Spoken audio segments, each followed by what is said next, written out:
And we're finally live with Robb Wolf. Thanks for coming on, man. Such an That was the honor. best two-person conversation that's ever happened. We were amazing in the warm up. Yeah. So It's like yeah, my so whole jujitsu career. The warm-up is everything. such an honor to have you on. Just saying, everything I've done is basically built on your amazing work and setting the foundation for nutrient density and everything I've done. And way back in the day, in 2012, developed a document that was my plan for our family and how we'd dial in our nutrient density and help Monty get our blood sugars dialed in. And everything I've done since then is basically built on that, built on the foundation of your work and Dr. Bernstein. And yeah, real honor to have you on. So the big audacious goal of this is can nutrient density save the world? And I've got this vision that if we get everybody focused on nutrient density, getting the nutrients they need from food, they'll not just optimize their health, but they'll go seeking real food that's good for them and good for the planet, and hopefully end this thing of plants versus animals divide that is such like noise so much of the Right. time. So really exciting stuff. It is, and there's something beautifully fractal about all this. If we look at, is it possible that optimally feeding an individual human would, as we stepwise this whole process, is it going to lead to food systems that are actually something that we could come back 10,000 years from now and they're still functioning? Because, people ask questions all the time like, well, can regenerative ag do this? Can regenerative ag do that? I think there's still a lot of questions, but it's ironic. There is really solid agreement that the current system that we exist in, the industrial row crop food system, is unsustainable, both in the methodology that is producing the food and in the outputs that are making the westernizing population of the world sick. And so we are going to have to do something different. What exactly that is, I think, is still up for a little bit of debate and pissing match and whatnot. But man, what a better place to start the conversation than let's seek out optimal nutrient density and then let's riff from there. Yeah. Yeah. So I'm going to teach you about paleo. This has been your baby, and you were a massive, basically the driving force behind the paleo movement, which basically peaked from in 2014, would you say? And it's been on a downtrend since there.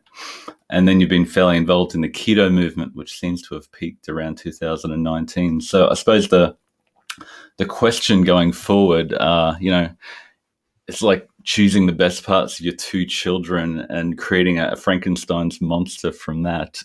If you could choose the best parts, what would you take forward? And if you could say, well, those are the bits that we wanted to leave behind from these two movements going into the future, what would you say?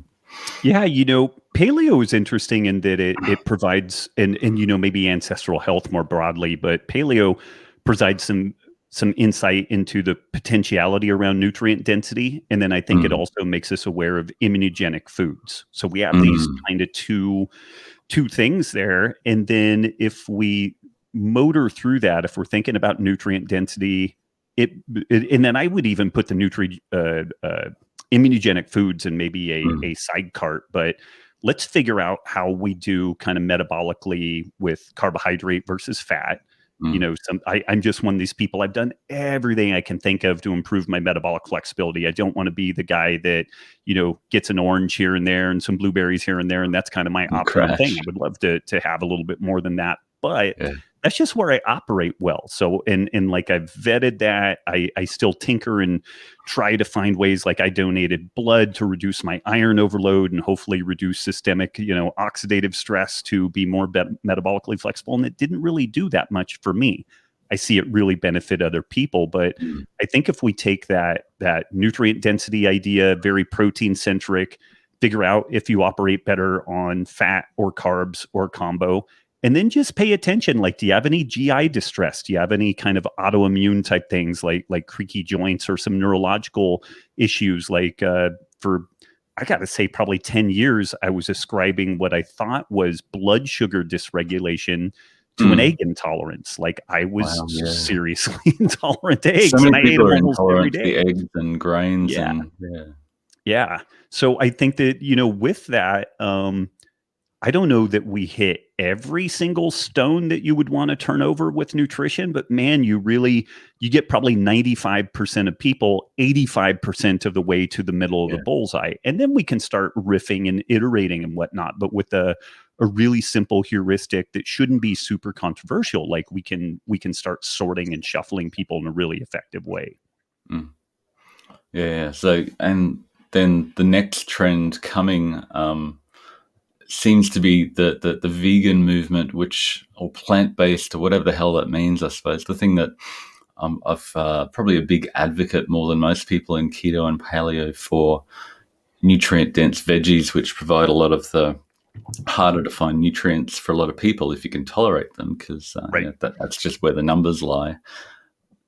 But plant based is so nebulous. It's just basically, what does plant based means? It's just don't eat animals, and that just degrades into potentially the worst possible diet you could have. So I sort of wanted to turn back the clock and look at where we came from and where we might be going, which could be bad, could be good, could be completely scary. But I suppose we can dream. We can say, what do we want our future to be like, and how can we create it from here? So everything's about technology in this game, and we've way back from developing stone tools to get more nutrients from brains and bones, and then creation of fire helped us to grow bigger brains, and the teaching to the teacher here. But then 10,000 years ago or so, we discovered agriculture and how to domesticate grains, and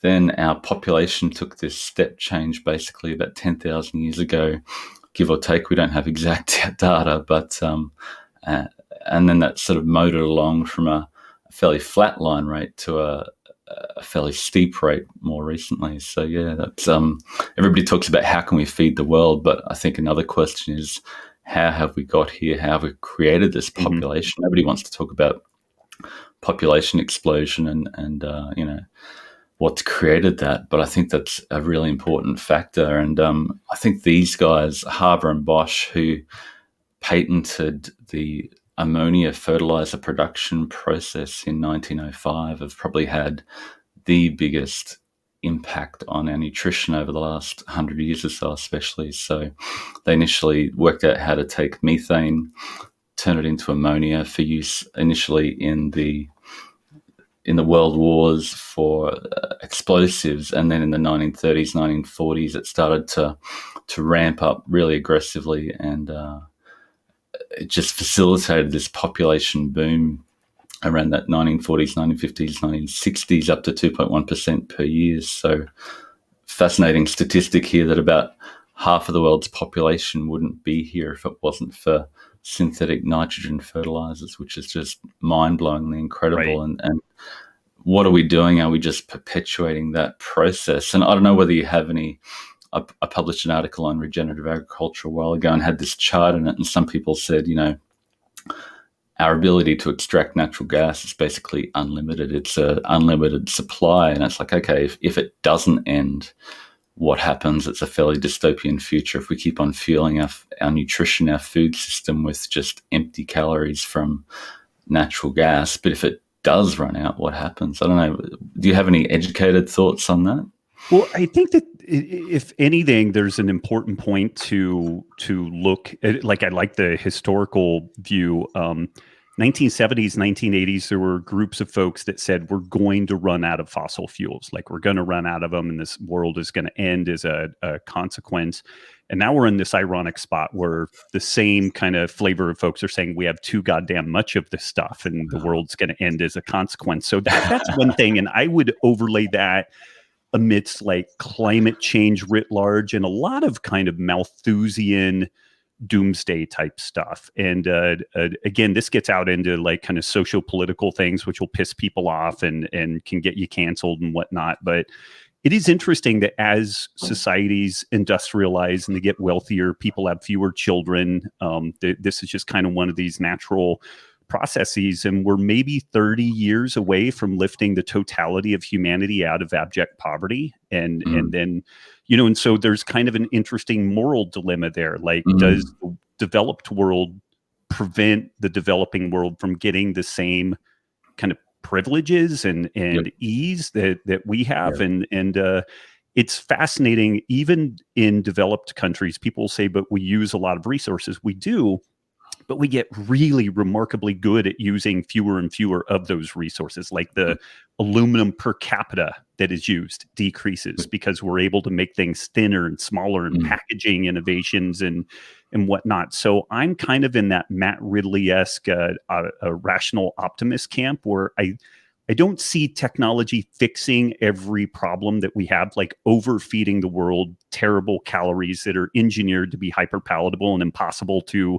not eat too many of them. That's a pretty big problem. But at the same time, I think that we do have some fascinating opportunities to regionalize our food systems and things like that. Like, this is where I think food sovereignty and national sovereignty is a really big deal. And some of these multinational corporations that operate outside the auspice of governments are really dangerous. Like, they could be really problematic. So I'm in kind of a spot where I make everybody angry, like conservatives and more progressive people get really cranky with me, because I don't fully buy the Malthusian time bomb, population bomb angle. I think that there are mechanisms that can really set that right. I also think that it's super I fail for the word here, but not hubris, but so remarkable that people would say, well, I'm benefiting from a modern, first world existence, but God forbid China and India get that, because we won't be able to deal with it. Are we for sure not going to be able to? And what mechanisms do we put in place to make that whole process difficult for those folks? But then at the same time, I think that, like, multinational corporations owning the intellectual property of our food, which ironically is very amenable to this plant-based process, where you've got genetically engineered foods and patentable materials that are pushed out and to the a global fertilizers population. that make it all happen. Yeah, man, I see some real problems there, but I do also see some ways through this. And ironically, more decentralization, more sovereignty I see as being the primary solutions in that whole story. That's the biggest thing that blows my mind, that I don't have an answer for this. It's like, do we want to continue to feed the world so we get unlimited population growth, and where does that tap out? Where does that end? Can we engineer, can we create technologies that enable us to continue to thrive as the population grows? Because like you say, you can't say the third world has to starve so the healthy people can be less fat and metabolically healthy. It's just this mind-blowing dichotomy that I just go, that's something that it's a really interesting question that I can't solve. And as it stands right now, we have no problem creating calories. We have a terrible deficiency in creating nutrition. Totally. We overproduce calories by about 50% for the global population. So if you just want humans alive but not thriving, we could adjust our population up about 50% if we were just really, really good at making sure that nothing went in landfills and everything got fed to people. But it's also pretty clear that the food that we're feeding people is super suboptimum. In the United States, the health systems in the United States have an expiration date on them. The Congressional Budget Office has a projection by 2030, 2035 that the United States basically becomes insolvent from diabetes-related costs alone. And that's huge. Ignoring all these other things, Medicare, the economic Medicaid. world is going to implode due to our obesity and diabetes. Yeah, and that's just one problem. We've got probably 20 problems like that you kind of stack together. And the American healthcare system sucks, but every developing nation is facing this. And it's interesting. China is actually getting way out ahead of this. They recognize that they cannot let their westernizing population get sick the way that we are. It will destroy their economy. And so they're actually doing some interesting things to try to get out in front of that. The Singapore healthcare system is interesting in that they have a very kind of market signaling oriented process where they have health savings accounts for both the poor and for people that can afford to put into their own health savings account. But it puts some skin in the game and provides some kind of cost control mechanisms and whatnot. But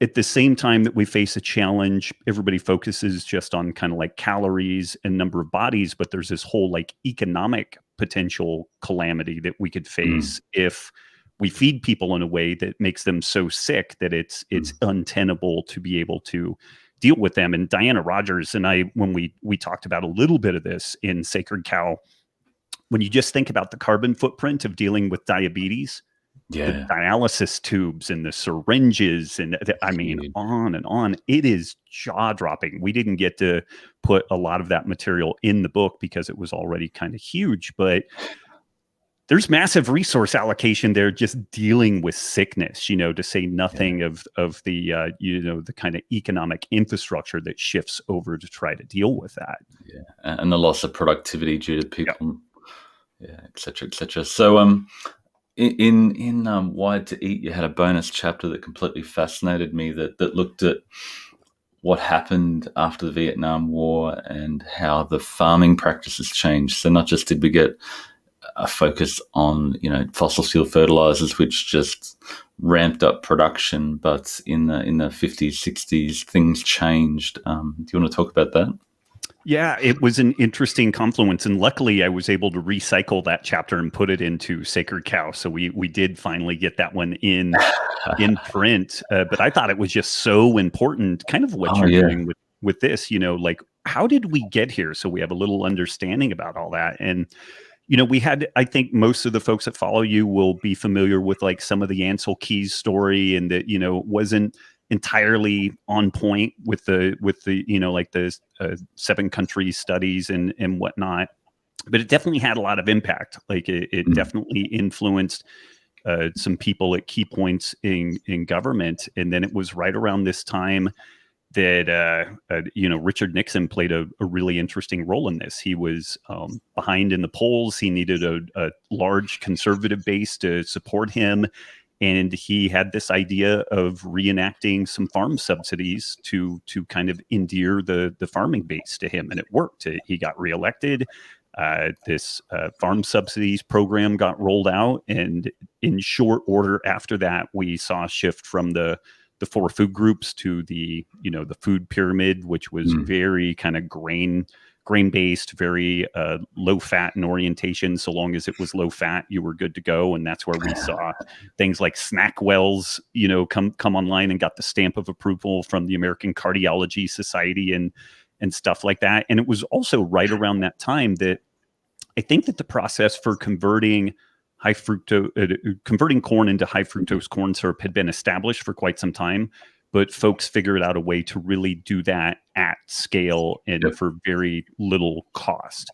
So we had this situation where we were producing lots of food, and then we started getting lots of wastage of that food. And then there was kind of a thought of, well, why don't we engineer this stuff to have a longer shelf life? And this was kind of the birth of these interesting interplay. The subsidization of our food system created this overabundance of calories and really cheap kind of garbage calories. And then we couldn't just waste that food.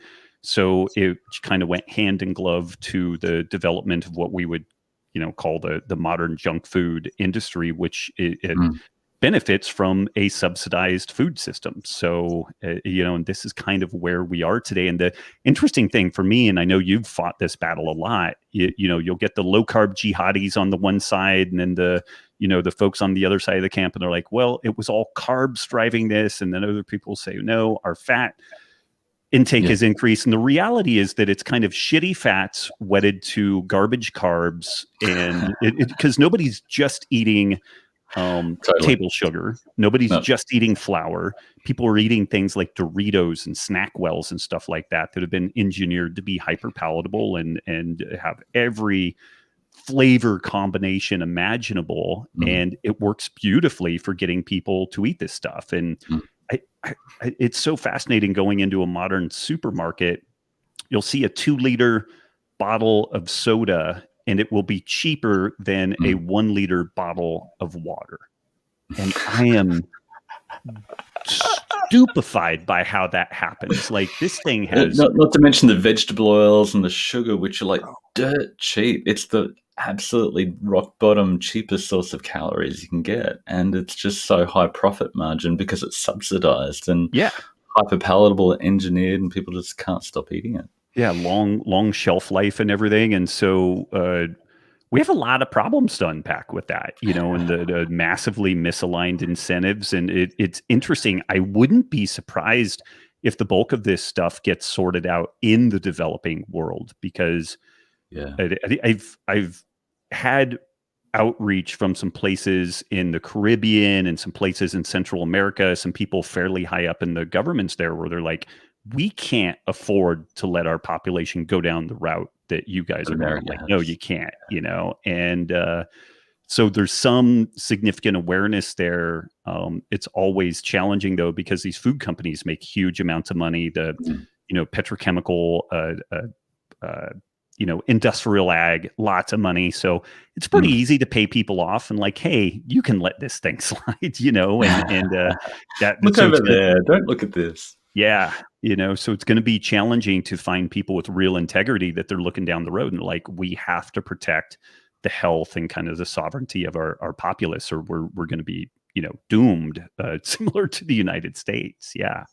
Yeah, I suppose this is the data that I've seen that I can't look away from. It's like this is a big deal. So over the last, this is the USDA data, over the last 100 years, fats in our diet have just continued to increase since we worked out how to extract them from seeds using Hmm. hydrogenation. Carbs actually dropped and then came back up with the big ag sort of push in the 60s. Proteins stayed fairly flatline. And then, you've got massive injections of vegetable oil all over the world, just cheap, easy calories. And from the 60s, our obesity is just tracked with the increase of calories from fat and carbs together. Right. And as you said, as they've come together to a similar sort of autumnal proportion of fat and carbs together, similarly, these engineered foods that never happened in nature, very non paleo, we get overeating and obesity just skyrockets. So, and it's not the meat and eggs or the fruit and veggies or dairy, it's the added fats and oils and flours and cereals that have just rocketed up, fueled by the fossil fuel fertilizer based cheap empty energy. And saturated fat is always pointed at as the big boogeyman, but it's actually gone down as a percentage as obesity's just rocketed. And it's the poly and monounsaturated fats from seed oils that have just continued to ramp up and fuel the obesity epidemic, basically. So that's just data that you can't look away from. But meanwhile, the plant based Eat Lancet, every new iteration of the big ag USDA, Eat Lancet, whatever you want to call it today, is not only funded by all these companies that have a lot to benefit from. It's just more of the same: big agriculture, USDA food pyramid, carbs with fats, and the veggies are 3% of energy, peanuts are 6%, and meat products are abysmally small. So it's just absurd to look at what they're recommending going forward. And this is the diet that'll save the planet.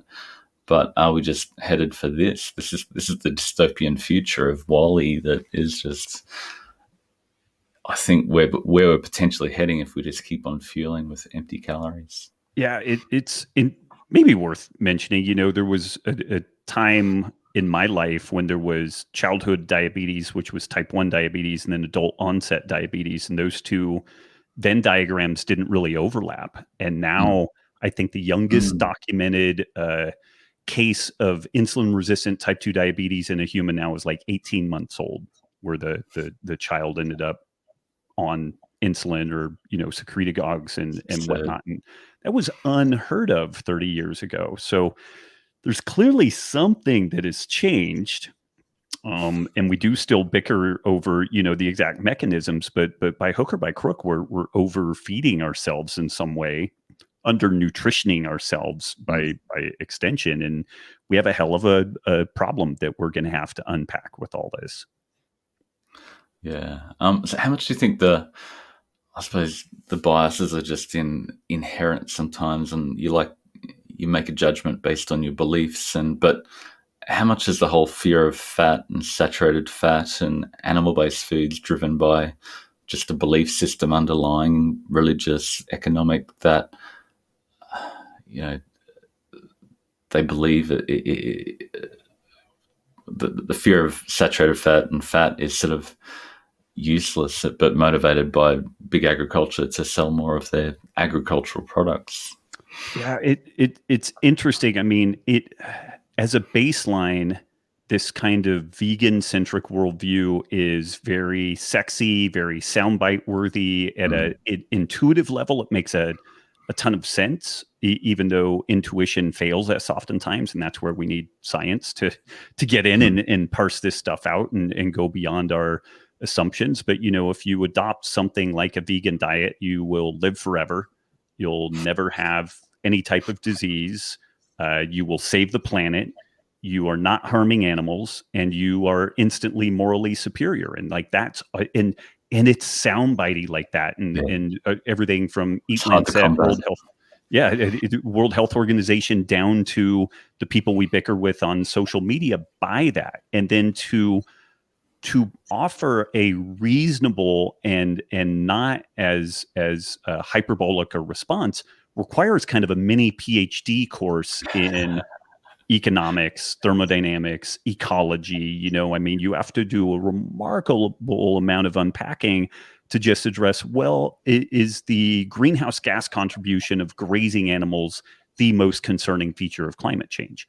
A Yeah. lot of people say it is. Many more people believe it is, just because it gets thrown out there and it kind of makes Mm. sense. And then well, actually, lo and behold, that's not the place to look. And it's part of Mm. a biogenic cycle. And so we should probably look at this very carefully, because otherwise we're going to start, vilifying termites and shellfish on the ocean floor, and the understory of the Amazon rainforest, because they're all massive methane and greenhouse gas producers, because that's what life does. It produces greenhouse gases, So but that's a lot to unpack. You have people just kind of check out. It's not very sexy. The economic incentives for talking about that, it's difficult to get scale there. You're suggesting a way of producing food that's very decentralized, very regional. No one entity really owns the whole process. Whereas Mm. right now, I think it's 6 companies produce 95% of the world, the food consumed globally. So Wow. it's really nice if those folks that control that messaging also control the food system, and they have a really elegant, although flawed and incomplete model that suggests that this removal of animal products from the diet is going to fix all that ails us. And Mm. if they were right, it would be great. But unfortunately, I think that they're literally 180 degrees wrong in this whole story. Yeah. And there's so many motivations for perpetuating that belief system, and it's just the same story, just in different guises. And now it's plant-based, whatever the hell that means, sustainable, whatever the hell that means. But I think we've got to start thinking in terms of not just the minimum cost, the minimum energy cost to grow our food, but what provides nutrient density, what actually regenerates the planet in the long term, and how do we, like you've set out amazingly in Sacred Cow, what's the long term implications of this? If one option is to continue to just make the cheapest nutrient poor food possible, or another one is to let's guide people, educate people to invest in food that will not only nourish them but nourish the planet. So yeah, I suppose that's my big, hairy, audacious goal. That how do we educate people to do that, to nourish themselves and invest in things that will grow the planet, so it will be here in 10,000 years in a place, in a form we want to live in. Right, in a form that we can live in. And that's Yeah, one thing that, we don't have to move to Mars. right. right?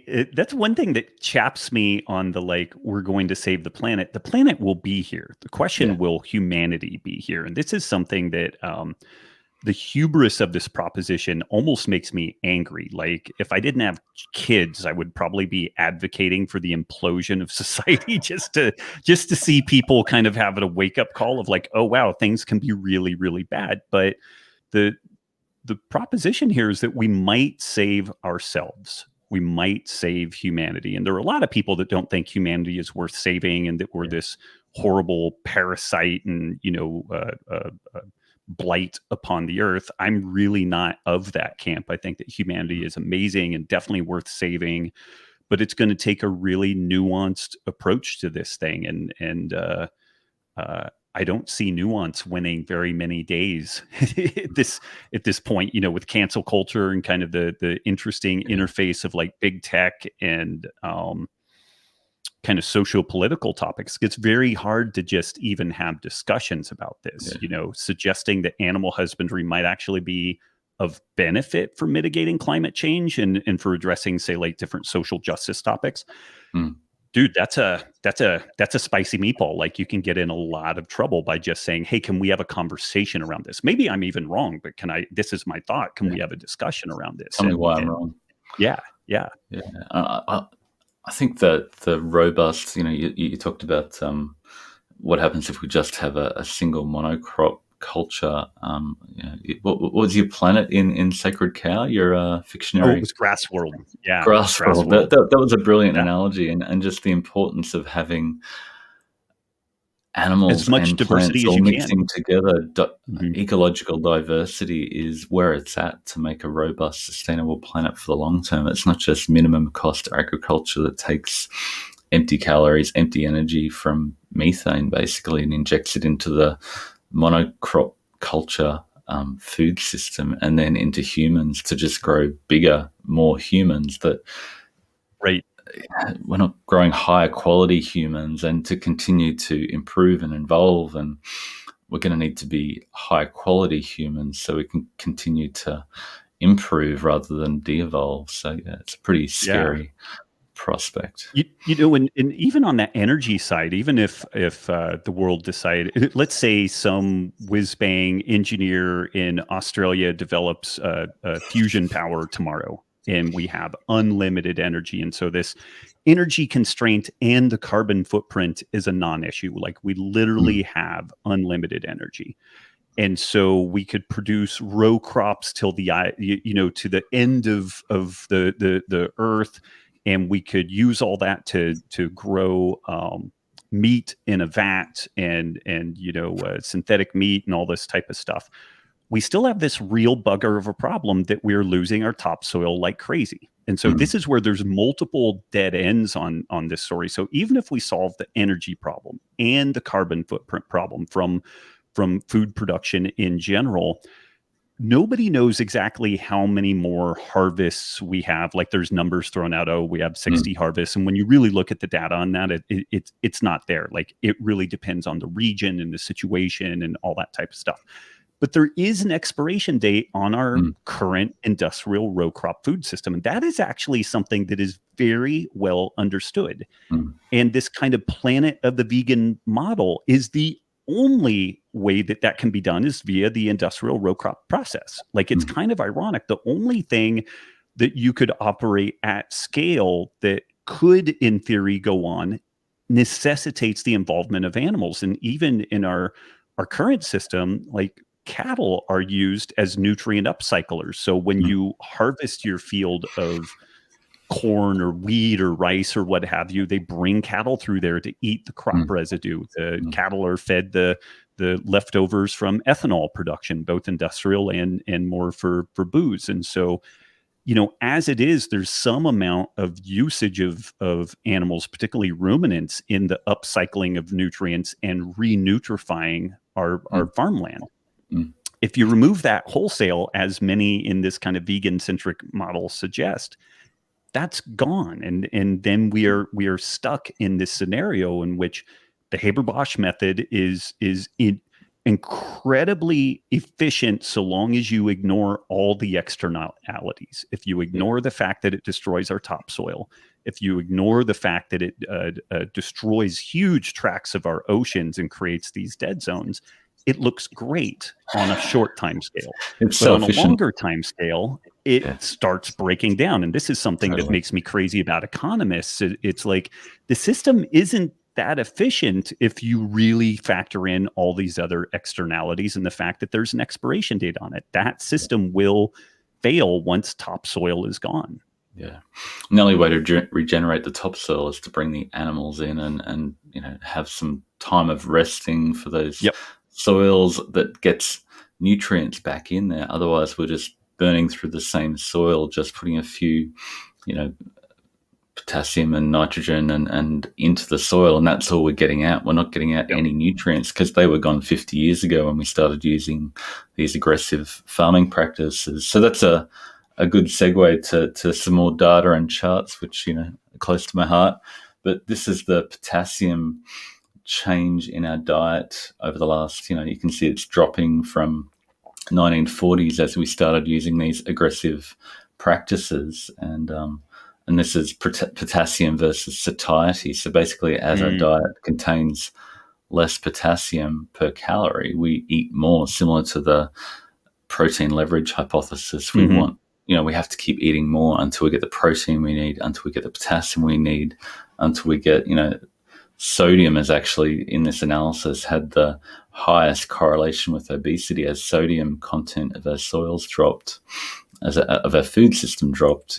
Obesity went up as we chased more nutrients from the food we eat. And there's a massive correlation between foods that contain more sodium and the amount we actually eat. So we just keep on eating until we get enough sodium, similar with calcium, magnesium. It's just this amazing relationship from the data that shows that we keep on eating until we get not just the protein, but all the nutrients Right. in adequate quantities and ideally optimal quantities. So you're a big fan of electrolytes particularly. So any thoughts on that from a satiety and human functioning operational? What role do electrolytes play in our body?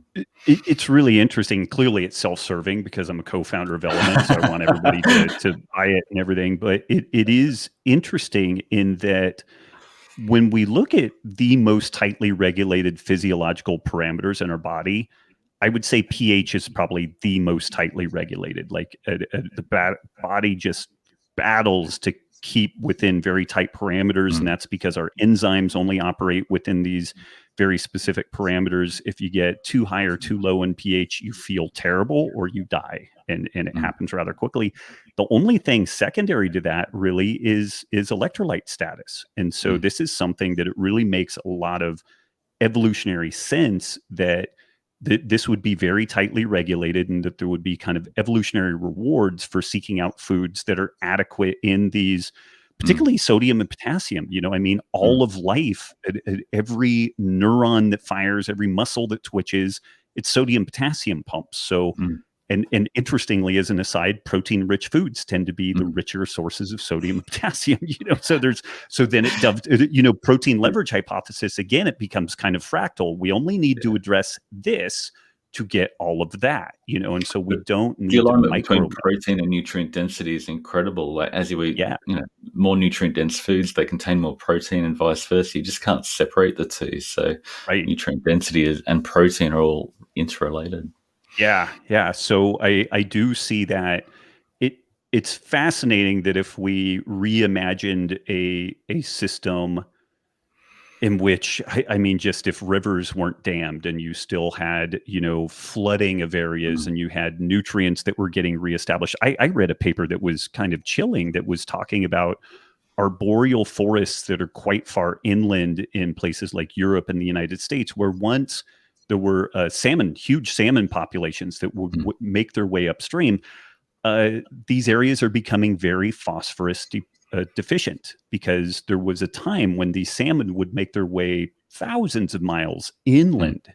and then be eaten, and then the scat from the animals would invest Wow. phosphorus into the soil, and then that would eventually make its way back down to the ocean because of damming, because of decreased fish populations. These inland arboreal forests are reaching significant phosphorus deficiency status now because of the disruption of that whole thing. And who could have thought? Like I live in an area where the hydroelectric development, post World War II was amazing, and it's a big part of the where we got energy to be able to do all the stuff that we did. But who would have thought that the knock-on effects could be significant problems? Like, these arboreal forests are now experiencing greater beetle infestations because they're not as healthy due to micronutrient Yeah. deficiencies Yeah. because of a lack of salmon making their way upstream for Who, 70 who years. would have seen that coming until we Yeah. started, you know, messing with the system? Yeah. Speaking of salmon, I'll just show the omega-3 chart. There's an amazing relationship between omega-3 and satiety. Like, we just don't get enough omega-3, and the adequate intake is completely inadequate. And as you eat more, you reach a stretch target of a lot more than the minimum RDI. Satiety kicks in. Cholesterol, interestingly, has dropped a lot, but cholesterol and omega-3 are the two fats that we actually crave more of. So we Mm. need more of these. And we seem to, as much as we've feared cholesterol in our diet, now been exonerated as a nutrient of concern, but cholesterol is something we need in our diet. And similar with B12 in our diet has dropped. We've got a massive appetite for B12. So these are all the animal-based foods that we're just not getting enough of in our diet. It's plants and animals potentially. I don't really care if you're eating more plants or more animals, but you need these nutrients wherever you get them from, or we'll just keep eating more. So yeah, Right. it's a scary projection of, as our nutrient density keeps on being depleted by the way we're growing food, we just can't stop eating. And no matter how much you track your calories and try to restrain, and you've got these dopamine circuits that say, I need food, I need more nutrients from my food, I'm going to just keep eating. So yeah, it's a scary train that's going to be hard to get off.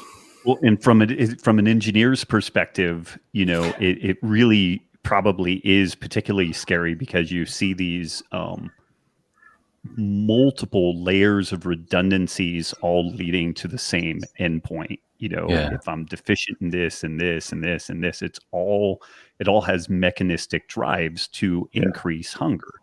Yeah. And unless you're in a scenario in which, this dystopian future, the bottom of your door slides up like a prison cell and a certain amount of food is slid under the door, and that's what you and your family get to eat, then I Yeah. guess we will control hunger and satiety. But Oh, we'll control intake, but the hunger will be control intake, incredible with that yes. cheap Yeah. food. Yeah, exactly. Yeah. Yeah. So yeah, I suppose, yeah. How do we bring that together to focus on nutrient density? We've created a system where we've quantified nutrient density. You talk about a free market world where you've got this type of health system and this type of belief system about foods, and let's just make them all compete. So that's sort of what we've done with Nutrient Optimizer and optimizing nutrition. And we've got a leaderboard from our last masterclass. City, who was at the top, was eating organ meats and making her own head cheese. And then you've got Karen here, who also got 100, a perfect score with all her micronutrients, was on a vegetarian diet. And she, Mm. optimized the hell out of her diet and smashed it. And both of them have radical improvements in their health as they just seek the nutrients in their food. Sure, some people may have religious or ethical beliefs that they don't want to eat meat. That's fine. An omnivorous diet tends to be optimal and easy to get all those nutrients. But yeah, I'm just excited about the potential for just allowing people to compete for nutrient density. And when nutrient density is at the focus, you eliminate the crap foods that are low satiety and low nutrient density. This is a chart of nutrient density versus satiety that we've calculated. Then right at the top, watercress, asparagus, spinach, you can only eat so much of those foods. They're incredibly nutritious, but if you try to get 2,000 calories a day worth of them, you explode. So Right. if you eliminate those, you've got the seafoods, and then the beef, which and red meat, which is an incredibly useful source of protein. It's bioavailable, it's cheap, it's easy to get, and if you're just eating the crappy carb plus fat products of industrialized food system, you're just going to be sitting down here in the bottom left corner, just eating and eating and eating until you know end up one of those majority that are metabolically deranged. So Right. yeah, Right. my hope is that we can attract enough people who want to make a change to try it, to focus on let's focus on getting the nutrients you need from food. Don't care if you get them from beef or spinach, but give it a go and optimize your diet and see what you come up with. And that just squashes some of the arguments and allows people to come together around a common goal. Right. I think it's brilliant. And honestly, the work that you've done in this area is, in my opinion, the are arguably most important contribution that we've had in this nutrition space. I mean, no joke. Like Ted Naiman's work is right in this genre with like the PE approach. And when we start looking at um, how remarkable the overlap is there, like when you look at the Bernstein Mm, diabetes solution, like managing one of the more complex metabolic conditions of a human being, well, you've got to be really nutrient dense, like, mm, and you have to be very mindful of the carbohydrate load. But then if we aren't constrained just by type 1 diabetes, mm, then it starts opening up more carbohydrate availability, but mm, again with an eye towards that nutrient density mm, side of this story. mm. So I think it's brilliant. Yeah. Yeah, and even a nutrient dense diet isn't full of crappy, empty, processed carbohydrates. It tends to be lower in carbohydrates Right. and sort of lower in fat by most people, and it's protein focused and Right. nutritious and incredible. So, any other thoughts on how we can use our ingenuity to engineer our way out of the situation we've got? What's your big, hairy, audacious goal for all this? Oh man, this will. Some folks will like this. A lot of folks will hate this, but I honestly think addressing the payer side of this. Now, I know it's different in some places like the UK and Australia Mm, and whatnot, where you've got this kind of centralized feature of the healthcare system. But I find it very, very difficult to align incentives. Like mm, you can only carrot and stick people so many ways when there's kind of a centralized feature to that. But I really like, if I could wave a magic wand, it would be amazing to land in a state or a smallish country that was like, we are not going down this path. And so we had some sort of a process where people would be incentivized: pick paleo, pick vegan, pick mm, whatever you want, but we're going to play to these metabolic endpoints. mm, Maybe it's LPIR score or something like that, mm, lipoprotein insulin resistance score or whatever. Like, having some quantifiable endpoints would be great. And then we use something like the nutrient optimizer to keep track of where folks are mm, going. So we look at what the inputs are, and then the mm. endpoint of, say, like metabolic health. And then we just go from there. And See which people one are wins. pardon? See which one wins. Which one wins? And I would not be the least bit surprised if for some people a circa vegan diet wins. Maybe they do a little bit of shellfish or something like that. And I wouldn't be surprised if some other people are damn near carnivore because they have some like gut issues that it just don't make them super amenable to a lot of vegetables, but they get really selective about the amounts and types that they use. But we set up this process where people have skin in the game, and we have Mm, some kind of objective input and output parameters that we can mm, look at and really assess where it takes both the population and the individual.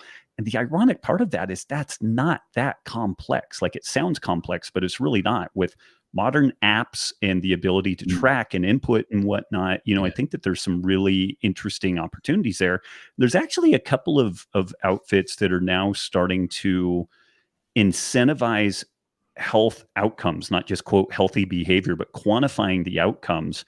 And then if you do X amount, then you get this much of a discount buying Nike products or doing this and doing that.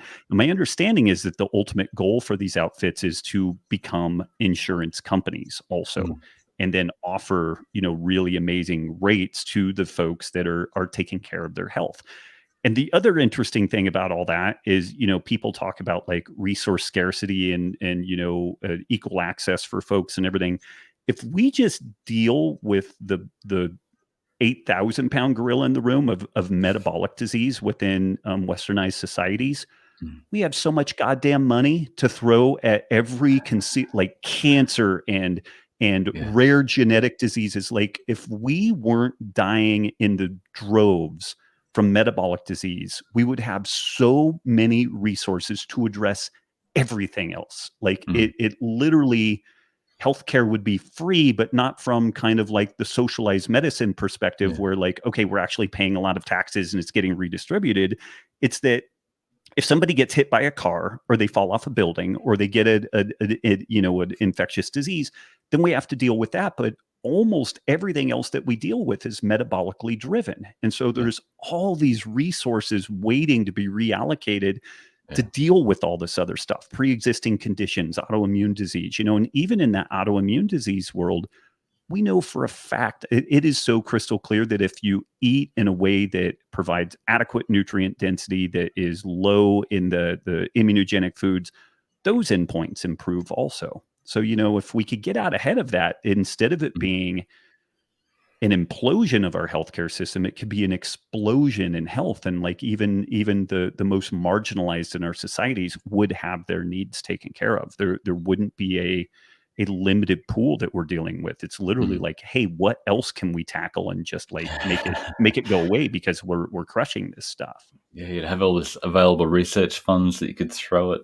all the interesting diseases that you wanted to solve. Because so many of the, like you said, cancer and heart disease so many of those things are related back to diabetes and obesity. And if we got people eating the way that is appropriate for them and optimize their health, and so many of those things, some of those burdens would go away. And so much of the focus is just on what the drug or treatment can we develop to manage the symptom. And it's like, the money's in the symptom management after people get sick. And it's just like, this is stupid unless you're just making money out of sick people. Right. Crazy. So to wrap up, what's on the horizon for Rob? What are you playing with? You've over the last 15 years, you've done so much, achieved so much. You're investing in a healthy rebellion community in a big way, and just knuckling down on those people who want to be helped, which is a really exciting thing. Yeah, it's interesting.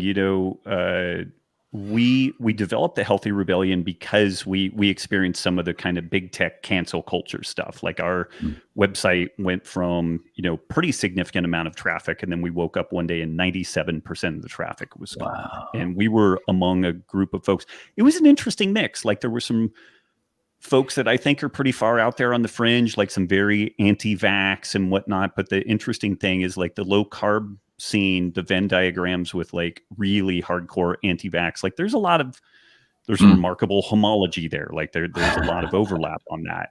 But I would say that some folks like myself kind of got hoovered up in that. I don't know. Some people hate me. Some people think it's all ridiculous. I feel like I have a fairly balanced, reasonable approach to this stuff. I definitely have my own thoughts, but I'm not, there's not many hills that I'm willing to die on. It's kind of like, hey, if that's working for you, great. But it caused us to pivot, and we pivoted away from the standard social media approach because I was really nervous about being in a cul-de-sac that could be closed off and then just like a bubble, like jettisoned, And so we developed this Healthy Rebellion group, and we capped it right around this 1,000, 1,500 person mark. And what's fascinating about that is it's plenty large enough to have a very vibrant community. Like there's lots of interaction, lots of super smart people in there, posting, writing material and whatnot, but it's small enough that you get to know people in there, and it's legitimate community. And because there's not an algorithm pitting us against each other, we still have our pissing matches and squabbling and everything, but we actually seem to kind of work through it. And so one thought is to figure out what makes that thing function, and then start creating other healthy rebellion Cool. entities. And they would be entirely autonomous. They would be entirely separate. You grow it up to about 1,500 people, and then another one pops off and another one pops off. So that's Mm. a thing that I'm tinkering with. And then I've been working on this medical risk assessment problem Yep. for 10 years now, where back in Reno, when I lived there, the Reno police and fire department interfaced with the medical clinic that I'm a part of, and they identified 40 people that were at exceptional high risk for type 2 diabetes and cardiovascular disease. We got those folks on kind of a lowish carb paleo type diet, modified their sleep and exercise as best we could. But based off the changes in their health risk assessment numbers, it's estimated that pilot study saved the city of Reno about $22 million with a 33-to-1 return on investment. And so I've been noodling on how to take this thing and scale it. And I think the screening part we've got figured out pretty well. We've got some interesting incentivization opportunities, but we really have to address the payer piece. And the way, particularly in the United States, the way the payer system is so broken, it's going to be very hard to do. But interestingly, word has gotten out about the work that we've done. And so again, some places in the Caribbean, some places in Central America have expressed interest in trying to pilot study this stuff. Let's take a small town, 30,000 people. Let's set up the incentives in a proper way. Let's get them integrated with their local food systems, and really get them re-excited about their traditional food ways. It's the westernized processed food has supplanted most of the indigenous food systems in a lot of areas. And there's kind of a status that's associated with eating processed food. And that's something that I think and it's always tough. Here's the white dude from the other country that's coming in to like save you. But I think just saying, hey, you guys weren't sick before when you were eating your traditional food ways, and not eat whatever you want to eat, but maybe what you were doing was better than eating all the garbage that these companies are selling to you guys. Yeah, you see the same thing in Vanuatu and the Australian Aborigines. It's just horrific that the Western food comes in. It seems to blow them up and give them diabetes even quicker. And they think it's a status because they can eat these Western white man foods that are shipped in from China. And in Vanuatu, it's amazing. They're growing the most amazing food in the world, most nutritious food. They all bring it to the market, trade it to the white people for the resort. And and it gets shipped to China, and the Chinese little 7-Eleven store is selling them all the imported crap that's just making them diabetic in an alarming rate. So it'd be wonderful if a few little communities like that said, let's turn back the clock and let's use modern technology to improve our diet and show how it could work. And that and that's could where it hopefully would be be modeled incredible the rest of the world would follow. Yeah. And that's where it would be incredible if folks in those communities, because you or I going and trying to talk to these communities, it's going to be tough. It's going to be tough sledding, but somebody in that community understanding this kind of ancestral health nutrient density model, but they're from that community, could articulate this message and just kind of be like, what else do we have to lose? Like, really, how much worse could it be than what we've got right now? And we definitely don't want to follow America's trajectory because, as you say, their economies will collapse way before America's will. So, and their healthcare systems too. They will not be able to deal with that. Yeah. Cool, man. Where can people check you out? Instagram, Das Robb Wolf? I have a presence on there, but I mainly write stuff and my assistant dumps it on there. Really, if folks want to talk to me, the Healthy Rebellion is the only place to get some FaceTime at this point. We have the Healthy Rebellion radio where my wife and I answer questions weekly, and Sacred Cow, sacredcow.info. We have all the information about the book, the film. I know that you talk about all these topics a lot. I know that probably the folks that follow you are pretty switched on with all this. But the thing that I would implore folks to do is don't believe me or Diana about any of this stuff just because maybe they like us or they had some success. Like, man, get in and tear the book apart, tear the references in the film apart, really understand what the case is that we're making here, And if you have folks that are curious, they're like, well, is eating meat going to destroy the planet? It's like, that's a really interesting proposition. Let's mm, unpack that and really mm, make this an evidence-based kind of mm, process. What do we know? What do we don't know? What are the assumptions that are being worked with here? yeah. Because it's a lot to unpack, and it's a again, a very elegant story about animal husbandry being you know, um, the kryptonite of our total food system. But it might also be entirely wrong, or very largely wrong, and very miscouched.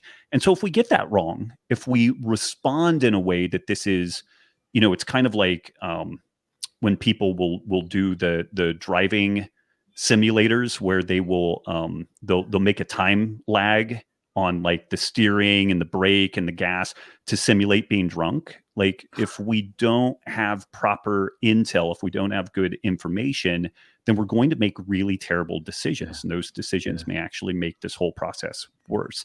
Maybe Diana and I and folks like us are wrong, but it would be really helpful for folks to dig in and really understand if we Mm, are or are not, and if the flip mm, side of this is inaccurate, if animal husbandry isn't the doom of us all, both from a health and ethical and an environmental perspective, then man, we really need some muscle to help on that, because mm, it's there are statements like the science is settled, this is the mm, consensus and whatnot. And when have we heard that before? I mean, mm, saturated fat and cholesterol and mm. whatnot. I And here mean, we are. we've played this game before. So Yeah. yeah. I don't know if that entirely made sense, but I would just encourage people to Yeah. dig deep on both this nutrient density piece, but also the interface between Yeah. nutrient density and a sustainable food system. And what does that really look like? And what are the implications for individual sovereignty of nations, of people, all these other like really gnarly, hairy problems that people are facing? Yeah, I'm fascinated by nutrient density, but I think the sustainability and regenerative agriculture and the case you've put forward in Sacred Cow is just incredibly important. It's just, the question potentially facing our modern times to ensure we get to where we need to in the future and we can engineer our way out of the current situation we've got. And the greenwashing that's coming so often and is so well funded is just saying the exact opposite to what you're saying. So, like you say, get in there, understand the argument, don't just understand the sound bites. It's a Yep. really, really important question. And it's beyond just being selfish to have abs, like you keep saying. It's about how do you eat in a way that regenerates the planet, that will give your body what it needs, but also will nurture the planet for the future and ensure we've got a planet we want to live on in 10,000 more years. So, yeah, really Right. exciting. And you must love moving on from protein, carbs, and fat to, save the world in regenerative agriculture. Well, it I still get drug into protein, carbs, fat, but it's interesting because the 1/3 of the book was the nutrivore argument that we made, which is Mm, your nutrient density topic, mm, and mm, I out of all of nutrition, I think that is the most scientific way to look at this. And again, hat tip way back when to Matt mm, Lalonde. Like he mm. got in and really he was kind of the Yeah, one that, and you've given plenty of acknowledgement to him. He yeah, he cracked that topic open where it's like, this isn't about caveman. This is about nutrient density, yeah, and it should de-emotionalize the whole yeah, topic, and yeah, make it very straightforward. And nutrient density, appetite control, neuroregulation of appetite. Like, you layer on a few other little mm, pieces to it, and you have a very mm, elegant model there that you can sit down with somebody at the Harvard School of Public Medicine and mm, maybe change their mind on this stuff, because yeah, you're using the same language and in theory the same standards that they have, but they've never yeah, actually looked at it properly. Yeah. yeah. It's like, do you agree that you need nutrients from the food you eat? Yes, no. Okay, yes. Let's talk about the foods that actually provide those nutrients. Why the hell is nobody looking at that? And when Matt came on the scene, he sort of flashed up and did this a weekend study on investigation of nutrient density.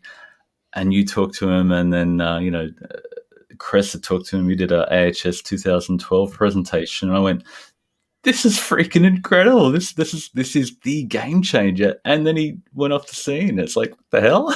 I I don't know thought if somebody you. needs to pick this up and continue to run with the baton. So that's been the last 9 years of my life, completely Man, thank God you infatuated did. by that concept. Yeah. And Yeah, like you thank said, God haptic you to Matt you you Lalonde. grabbed that. Yeah, I tease Matt that he did a Doctor Manhattan, like from the Watchmen, universe where he became omnipotent, and he's like, I can't deal with these people anymore, and he just poof disappeared to another galaxy and started Dude, life anew. Yeah. these little people annoy me. Yeah, he's like, this I'm is too out. annoying. I'm going to go start life in some other galaxy and do it correctly this time. Pah. Anyway, if you're talking to him, tell him it was an amazing concept, and yeah, congratulate Will him for do. it. So, thank you, Rob. Such an honor to chat, and thanks for an hour of your life. And get back to the family, and have a great afternoon. Thank you. Take care. Thanks, Rob. See you, man.